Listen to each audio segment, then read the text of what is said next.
นี่ครับตะเกียงเจ้าพายุตากระต่ายครับนี่ครับกระต่าย500ครับเข็มขึ้นนะครับ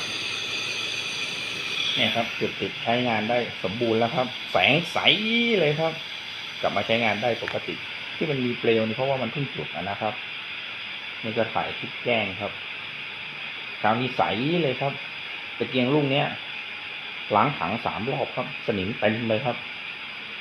ตอนนี้สมบูรณ์แล้วครับแสงใสนิ่งเลยครับถ่ายคลิปนะครับแจ้งแบ่งปันเผื่อจะมีประโยชน์บ้างครับขอบคุณครับที่ติดตามคลิปจนจบสวัสดีครับ